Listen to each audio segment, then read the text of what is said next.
Welcome to Uncorked and Uncut, Email Marketing Friends at Home, a vodcast with a new guest each episode, and your hosts, Kath Pay and Ryan Phelan. All right, we're live. Okay, we are here. We are here, friends. Welcome to episode 3 in Uncorked and Uncut. Very happy to be here with my co-host, Kath Pay.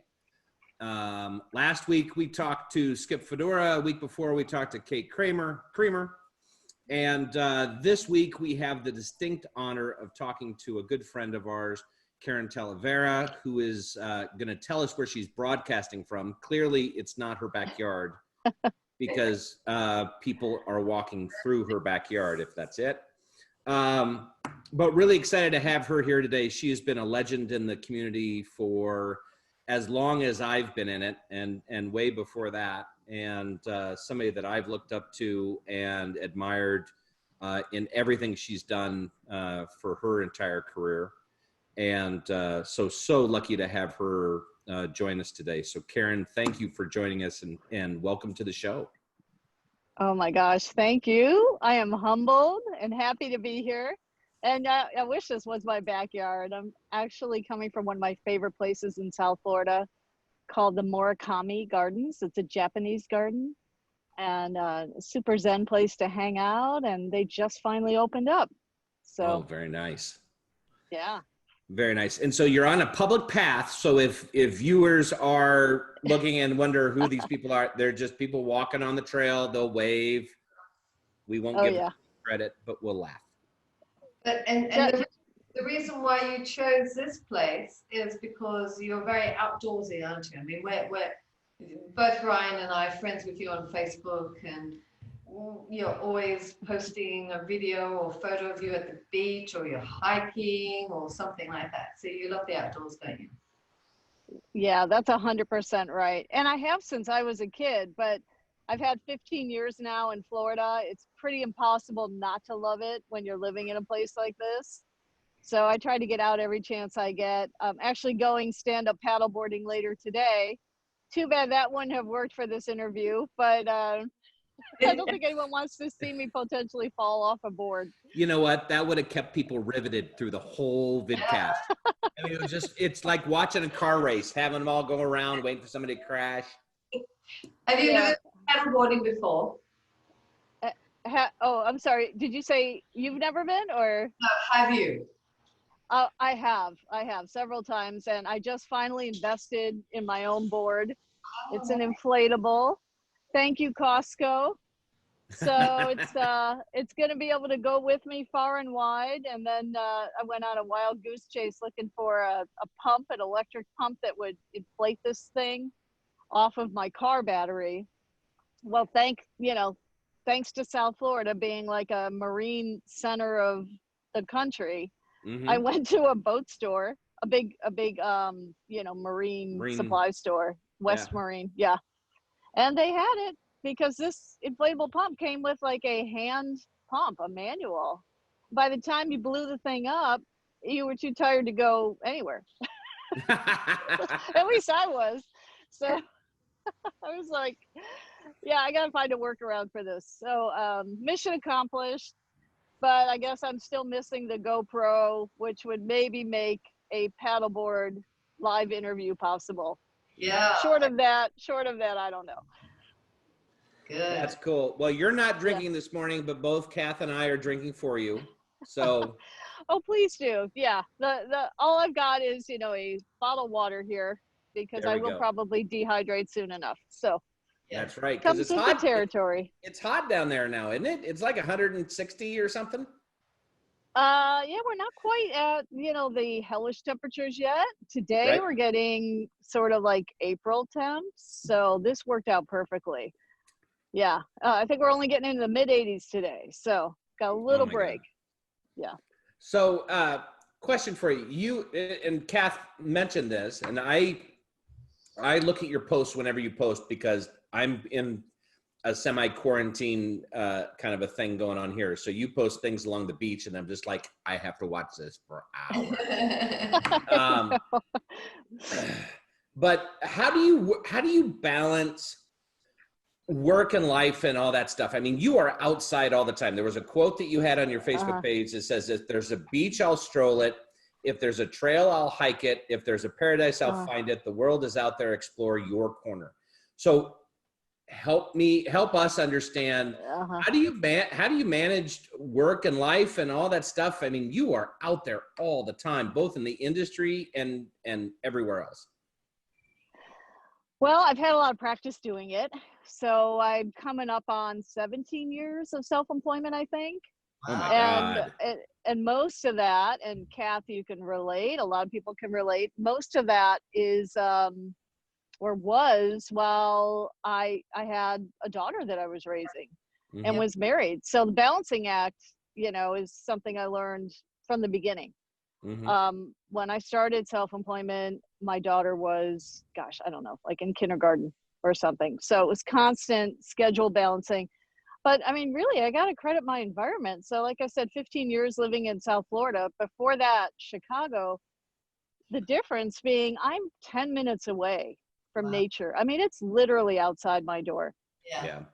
So it's cool that you mentioned that post, because I put that up when everything went into lockdown, social distancing was in place, people were instructed to quarantine. And I'm like, there's gotta be nooks and crannies of nature here in Florida that I can find. And there were. And sometimes it was neighborhoods. Sometimes it was just, I was sneaking through, something that wasn't really shut down the way it should have been. Or it's wild down here. It's impossible to actually shut it all down. And I found stuff. And that's just part of who I am. I have this explorer gene, if it's a gene. I don't know what the hell it is, but it's just in me, and it always has been since I was a little kid. But it probably wouldn't be possible if I was living in a major metro area or a lot further from all this natural beauty. How do you disconnect from work? I mean, that takes an effort to say, I'm not going to work, or I'm going to put myself first in front of my clients. I mean, you said it's 17 years. That's a lot of clients and that's a lot of work, right? How do you draw that line? Because I think a lot of people struggle with, at least I have in my past until I started working for myself. Cutting it off. I mean, I have a thing, for example, I don't schedule anything after 3:30. Now it's in the afternoon. Now I start at 5 o'clock in the morning, but I don't schedule, and I hold that fast. How do you respect your own time, or make the time not find it? That's a great question. In a lot of the past, again, that family era that I was in, the boundaries were created for me.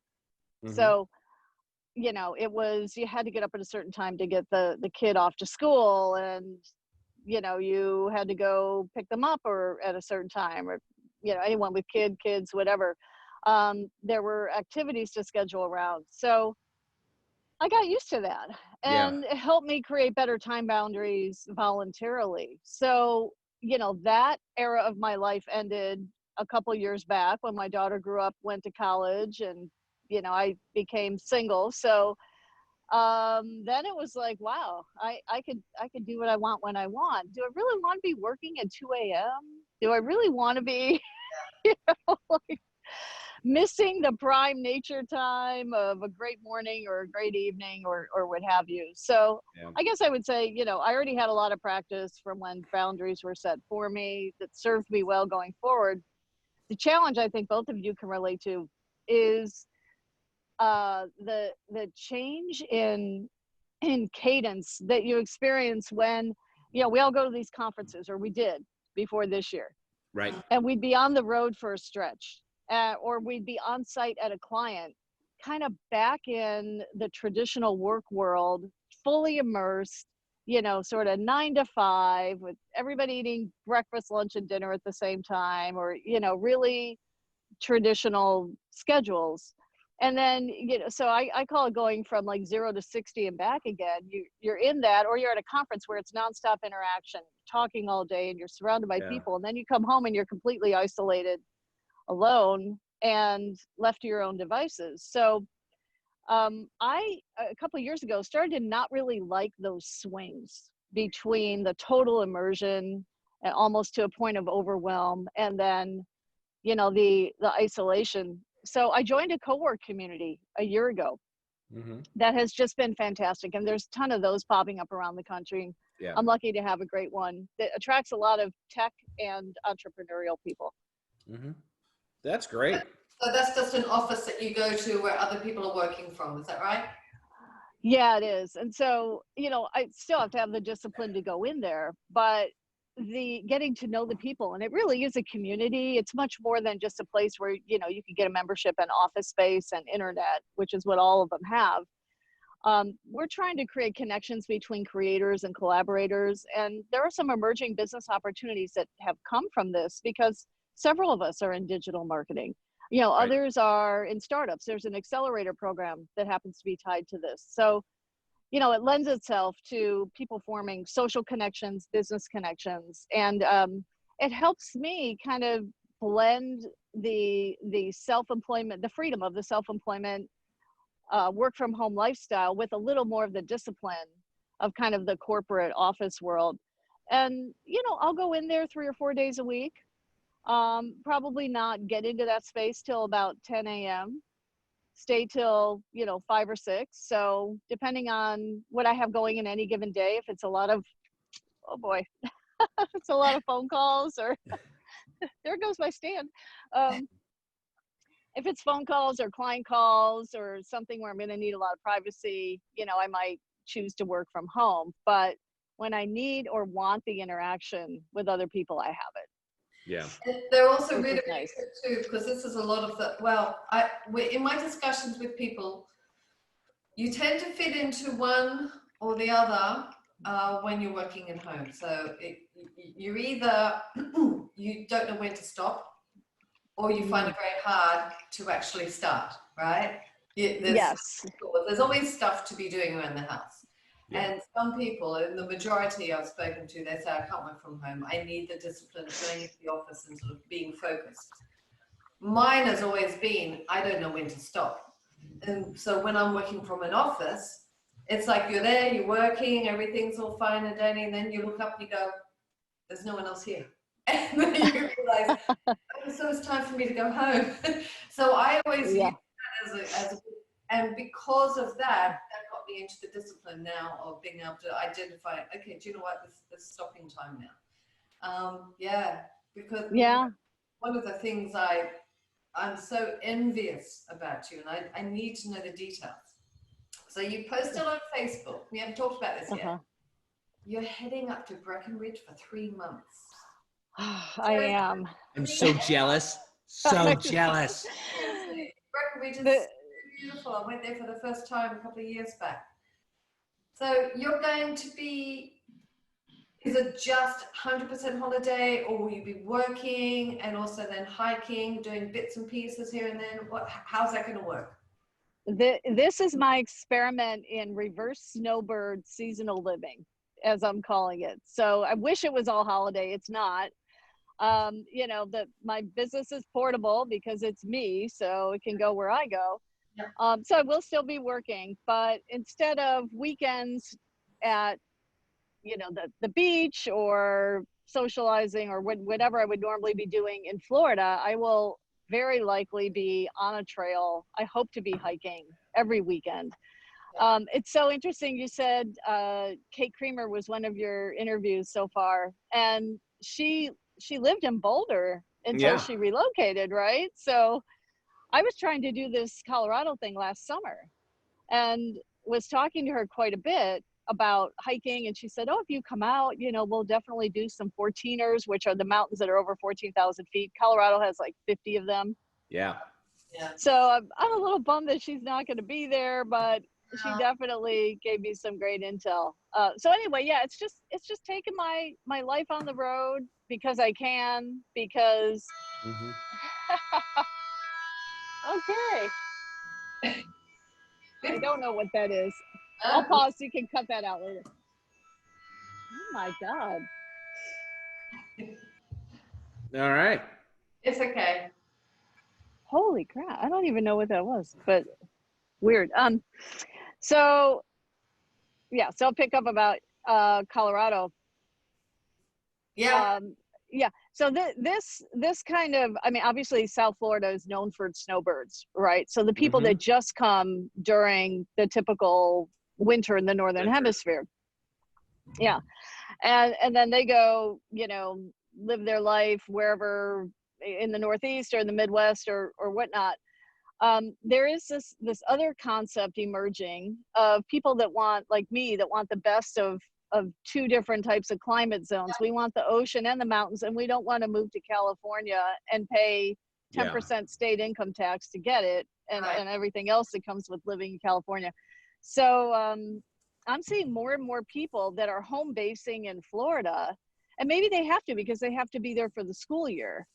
You know, they're raising kids or whatnot and getting out for the summers in places like Colorado, Montana, Pacific Northwest, you know, maybe even the Northeast, or somebody's got a family home on a lake or what have you. So I've been kind of hatching this for a while, and I'm super excited that it finally came together this year. So thank you for your jealousy. I understand completely. That has been the universal response to this. Oh yeah, because honestly, my wife has been begging me during the summers, because it gets down in Texas, it gets like 190, right? And she wants to go for 3 months or for the summer to Utah or to Phoenix, not Phoenix, but Utah and California, Oregon, Seattle. And I can't do it because I have family down here, but I get it, right? If I could uproot and go somewhere else for 3 months, I would totally be on board. So that's why I'm jealous. So, well, I'm looking to do it in the Caribbean. See, I would do that too. The one wish during COVID is that right before it hit, I was like in St. Martin or Turks or somewhere, and then they said, "Oh, you can't leave. You have to stay here." And then stuck. I was, but I had to. I know, but then you came back. You should have. Seriously, if my son hadn't had, you know, the illness. Well, yeah. I'd still be there. Well, you know, just make sure you don't time that during hurricane season. Now, that's another reason I don't mind getting out, is our hurricane season runs June 1st through December 1. Most of the storms come in August, September, October. I've been through a couple. You know, where I live right now is a big condo type building. It's going to survive a major storm. I'm not worried about, you know, any of that, but it is unnerving. It is an inconvenience. If you don't have to be here for that, you know, you don't want to be. So. Yeah. So let me ask you, let me steer this to a little bit of your career, right? You're 17 years, huge. I mean, like I said, you've been in this as long as I have and longer, right? And you definitely have a name for yourself. I mean, people, you know, you mentioned Karen Talavera and they're like, oh yeah, goddess right there. How do you? That's so exaggerated, but. No, it's not. It's funny. It's you know, it's like longevity. That's the name of the game. Just last longer than anyone else. Yeah, exactly. It's like Survivor. It's like a big game of Survivor. But it's not just that, because for you to survive in the position in the industry that you're in, you have to be giving quality. Otherwise, you're not going to survive. Other people would have overtaken and all the rest of it. So, you know, so don't play it down, Karen. Just take it. There we go. Well, thank you. But yeah, sometimes I wonder, and it is a little bit about reinvention and just persistence. You know, so I think, but you had a question. Yeah, so actually it's for email alone, for being an email, it's 20 years this year. Yeah. I could trace it back to late 1999 when I worked for a very, very early version of Yes Mail that looked nothing like, you know, how Yes Marketing looks today. Yeah, exactly. Just startup. But that was my entree. So the question is, which is funny, because my second entree into email was for Info USA, which bought Yes Mail back during the day of Vin Gupta, which. Oh yes. Okay. Oh, I remember Vin. Oh, legendary. Yeah, legendary in the negative way. So affirmative. Yeah. So Karen, what is your approach? I think when you look at every thought leader in the space, We all have a different approach. I get on stage and it's like, I've been told it's like a sermon or a homily, right? Kath gets on stage and she has amazing case studies, amazing facts. She has a style that just brings people in. What is your your approach and style with clients? What do you talk about the most? What makes somebody sign with Karen Talavera to help them do their email?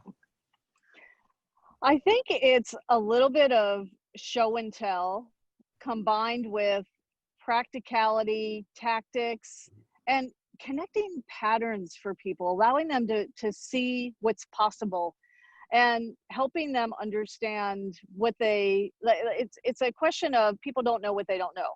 So I like to think I'm shining a light on what they can do that maybe they're not already aware of and they're not thinking about. And what I mean by show and tell is for people that have seen a lot of my presentations, I like to illustrate with examples. I like to make a point.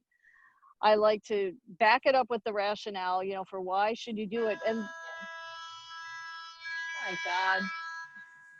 Talk through it, Karen. Right. Don't let him win. I'm just like perplexed as to what it even is. It's like Don't worry about it. I know, like a weather alarm. So somebody said it's fish. That's a big friggin' fish, I'll tell you what. Fish alarm.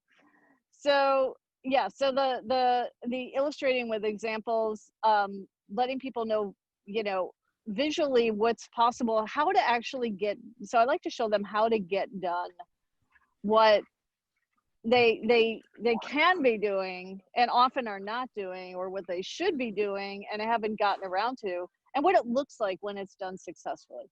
Yeah. And that's the other thing too. So I've done a couple of panels with you. We've done a webinar together. We've collaborated. And one of the things I absolutely adore working with you is because you are efficient. You kind of get things done. You're very systematic as well. And I think I can imagine your clients are just like, fantastic. I'm in someone's very capable hands, that kind of thing too. So I think that would probably be a really big sell. Oh, thank you. Well, I think that speaks to a lot of the skills needed in our industry and in our practice area of email. It's both art and science. Yeah. Mm-hmm. So, I'm lucky to have skills on both sides of the brain.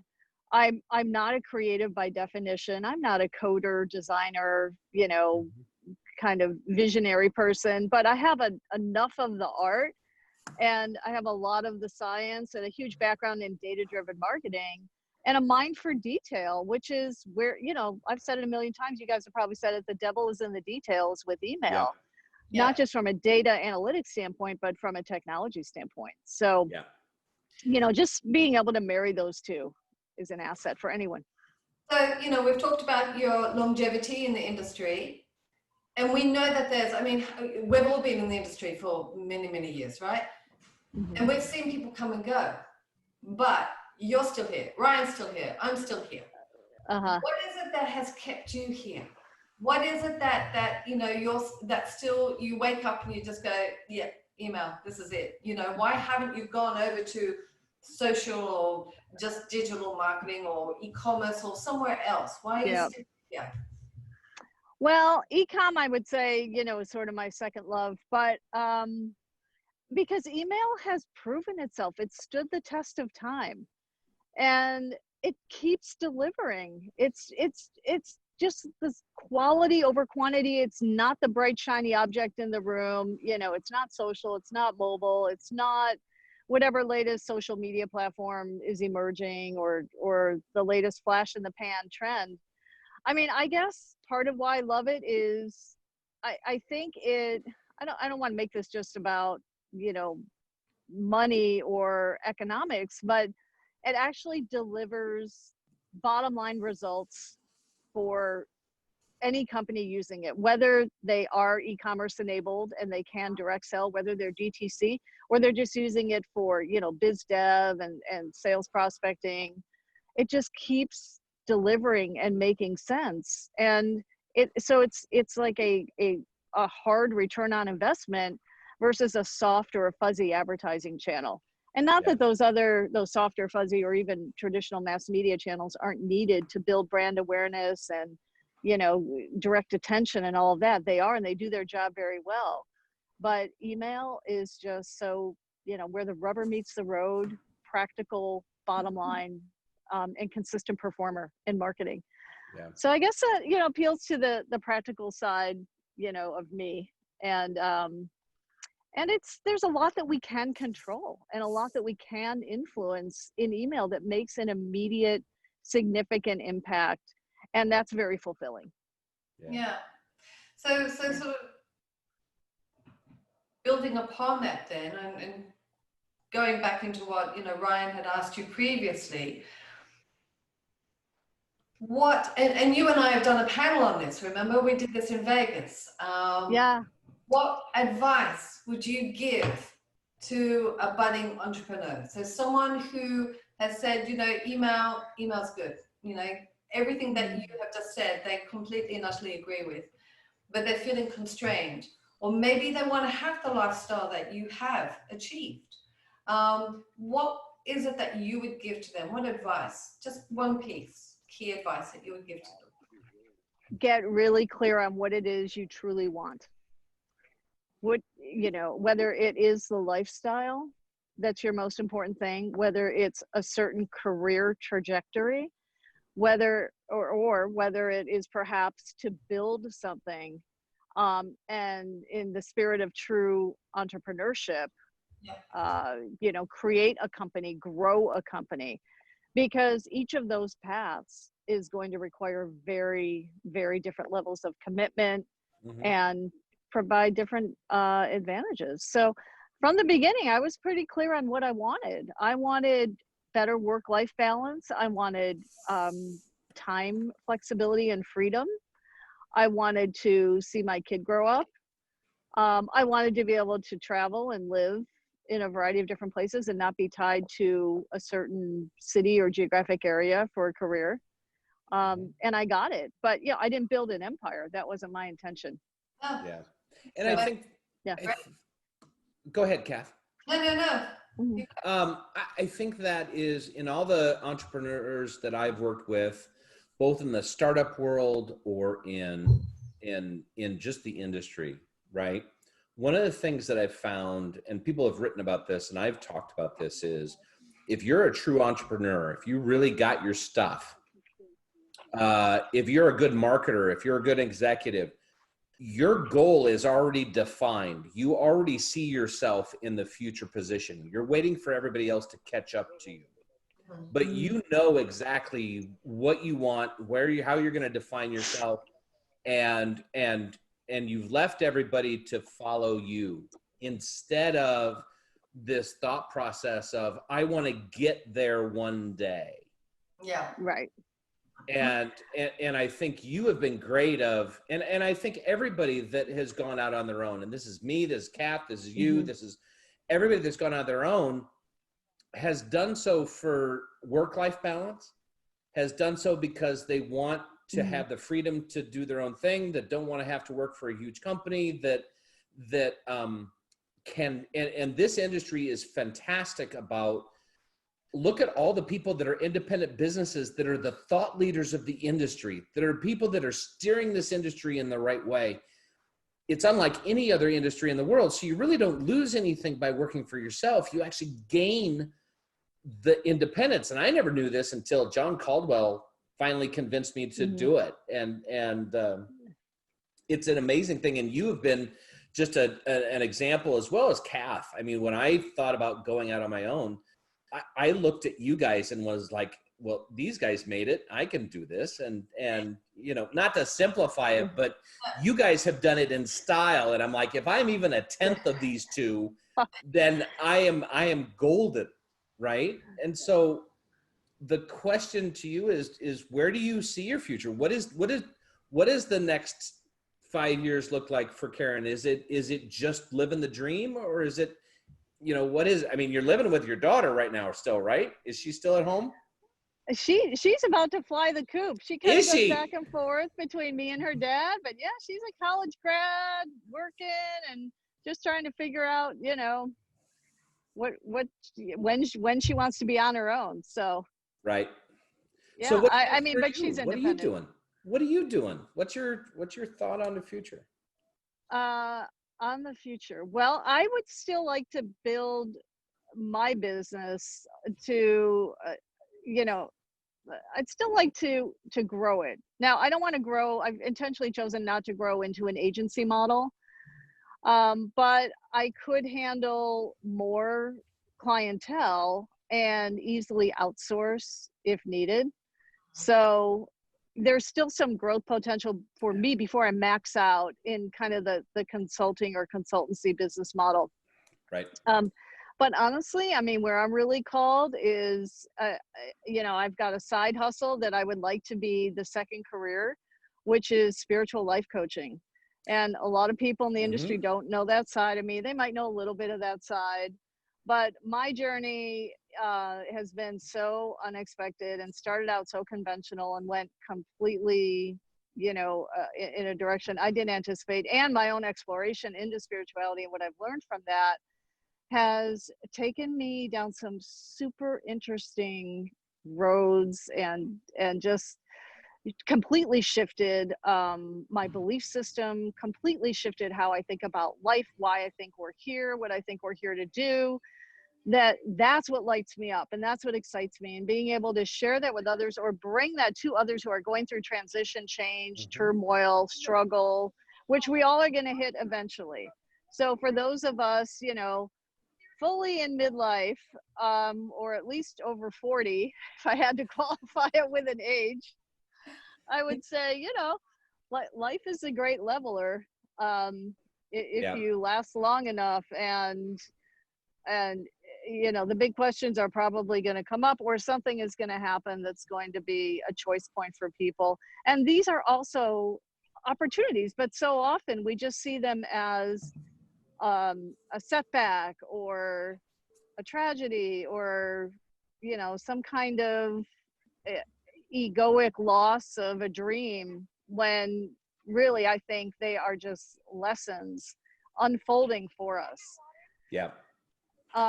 Because we came here to learn something about ourselves or to grow, and we need to keep walking the path and do the work to figure out why. Yeah.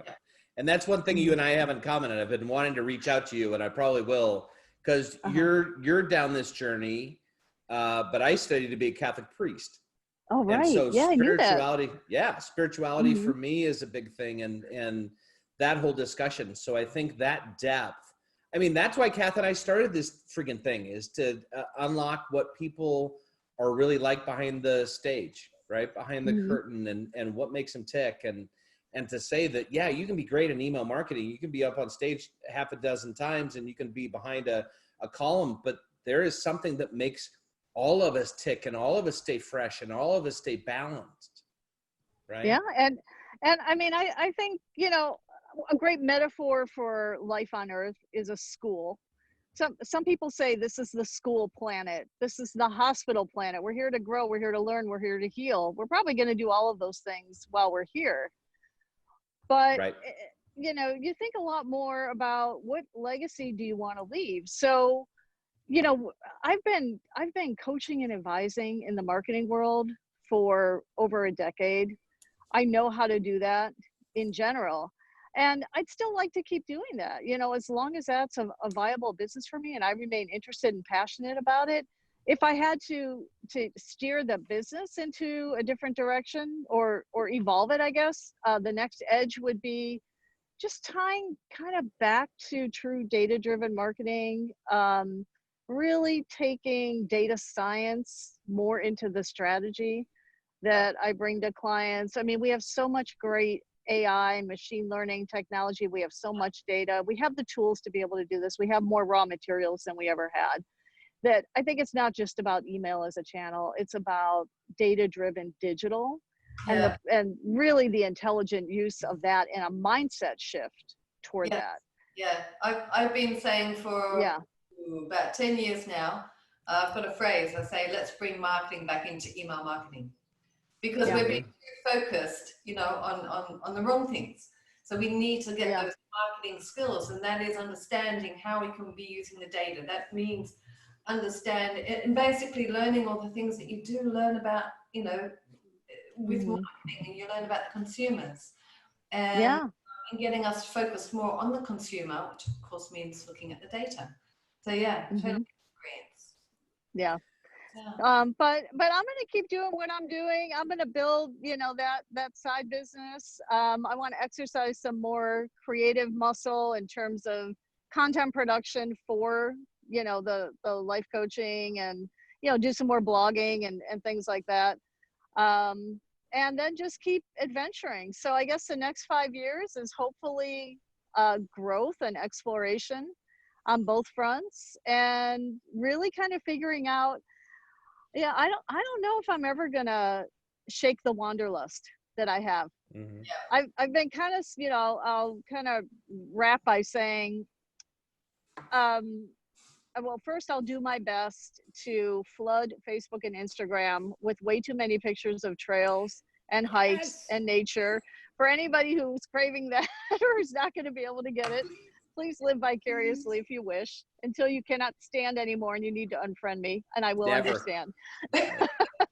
But you know, I've been stuck in a mindset myself in the past couple of years of thinking that I don't know if Florida's the place I want to be the rest of my life, and that I had to pick one place. It was kind of this black and white thinking. And I thought maybe Arizona is the place, maybe California is the place. And then I realized maybe it isn't just one place. But if I don't go somewhere else and live somewhere else for more than a couple of weeks at a time, I'm never going to figure it out. So I personally, if I had to, you know, bet on my outcome, I'd say I probably won't settle down in one place, but I will find the right combination for myself. Good for you. Yeah. So as we wrap up, Karen, if people have been living in a box for the last 20 years, where can they find you if they want to reach out on the life coaching, on the strategy, and all of that is Karen? If they want to find marketing help, LinkedIn, please go to LinkedIn. I'm on there. Or website, synchronicitymarketing.com. Twitter, I'm on Twitter, SYNC marketing, you know, so all of it. For the life coaching, the website is accidentalseeker.com. And there's a little more of my story on there, and the ability to grab some resources and stuff. So that's great. Yeah, I'm out there. Well, Karen, thank you so much. We're both honored and privileged to have you join us today. It's been wonderful, and especially in the garden and seeing all the trees and stuff. It's better than what I got in my backyard, and the horn. And the horn. What if I don't? You're gonna have to leave at least one of the horns in here. Oh no, that's the whole thing, Karen. This is uncut, so we don't cut anything out. I'm just like, yeah, I'll just do a quick pan. It's coming from somewhere over there. Oh, wow. I don't know why. It's probably some Japanese custom. Someone's thinking, you know what, this is just too tranquil. Let's get outdoors. It's too perfect. Yeah, after we pushed this like 2 weeks, you know, and keep rescheduling because this place wouldn't even open. Right. I don't know. But you guys, it has been so great to see you. Thank you so much. It's been my privilege. I love seeing your smiling faces, and I hope we all like get some true face-to-face in-person time before the end of the year. Yeah. You know. I hope so too. Right. Well, yeah. It's been great to have Karen. On behalf of Kath and I, thank you all for joining us today. Be sure to subscribe to our channel, like the video, tweet about it. And if you have any ideas for guests or anything like that, email us at uncorkedanduncut.com. Other than that, we will see you next week with, I don't know who, but it'll be fun. It'll be good. And Karen, thank you again, and take care, and we'll see everybody soon. All right. Thanks, you guys. Bye.